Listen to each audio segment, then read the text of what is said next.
Hi, welcome to Storyteller. Please don't forget to like, subscribe, and hit the notification button. My name is Daniel Jacks, and this is Karl Panzram, the man who hated humanity. Kansas, 1930. The prison yard at Leavenworth is silent, save for the metallic echo of shackles dragging across concrete. A single man is being led to the gallows. He's tall, muscular, hardened, and smiling. His name is Karl Panzram. And what the guards don't know is that the man they're about to hang has a body count that stretches across continents and a personal philosophy forged in fire and cruelty. Karl doesn't just accept his fate, he welcomes it. "Hurry it up, you Hoosier bastard," he says to the executioner. "I could hang a dozen men while you're screwing around," he laughs, and just like that, he drops. But to understand why Karl Panzram went to the gallows with a smirk, we have to rewind to where this horror story begins. Chapter 1. The School for Monsters. East Grand Forks, Minnesota, 1891. Karl Panzram was born into poverty and dysfunction, the kind of home where dreams go to die. His father walked out early. His mother, overwhelmed and destitute, sent Karl to the Minnesota State Training School at just 11 years old. It was supposed to straighten him out. Instead, it nearly destroyed him. The school was a nightmare factory. Behind closed doors, boys were beaten with straps, locked in closets, and in some cases, sexually abused by the staff. Karl quickly became a favorite target. One night, after being whipped until he bled, Karl made a decision that would shape the rest of his life. "I made up my mind I would rob, burn, destroy, and kill everywhere I went." And he meant it. By the time he left that school, he had burned one of its buildings to the ground. Chapter 2.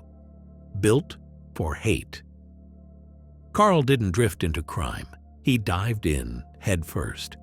By 15, he was robbing homes and assaulting strangers.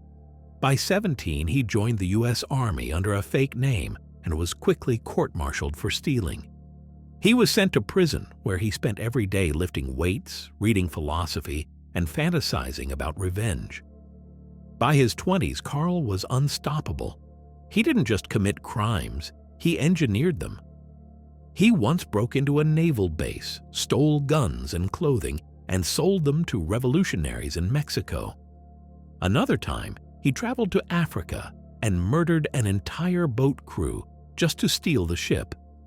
He even burned down churches for fun.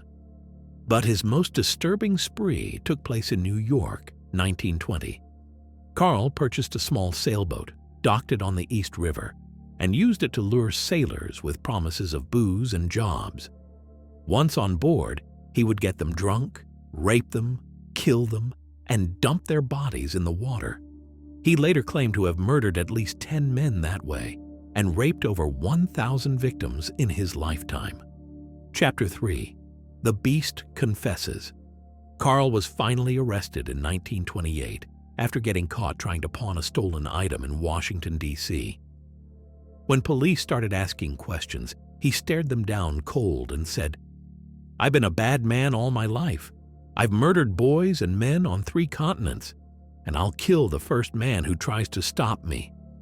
Detectives thought he was bluffing. He wasn't. Over the next several weeks, Karl wrote a full confession, totaling more than 33,000 words. He gave names, dates, and every gory detail, not to beg for mercy, but to celebrate what he'd done. "I derive pleasure from robbing and killing people," he wrote. "I hate the whole human race, including myself." There was no remorse, only fury. His words read like a manifesto written in blood. Chapter 4. The Kill in the Cage. By 1930, Karl was locked up at Leavenworth Federal Penitentiary, but even behind bars, he wasn't finished. There he met Robert Warnke, a guard who treated him with an unusual amount of kindness. That was a mistake. Karl didn't see it as compassion. He saw it as weakness. On June 20th, 1930, while working in the prison workshop, Carl snuck behind Warnke and caved his skull in with an iron bar. He didn't run, didn't hide. When questioned, he said, "He tried to make me a better man, so I killed him." That murder sealed his fate. Carl Panzram was sentenced to death by hanging. He refused appeals, refused lawyers, refused last rites. Chapter 5. The Final Words. On September 5, 1930, Carl was led to the gallows. The executioner asked if he had any last words. Carl didn't flinch. "Yes, hurry it up, you Hoosier bastard. I could hang a dozen men while you're messing around." With no fear, no prayer, and no apology, Carl dropped through the trapdoor and was gone. But his story didn't end there. Before his death, he asked that his confession be published.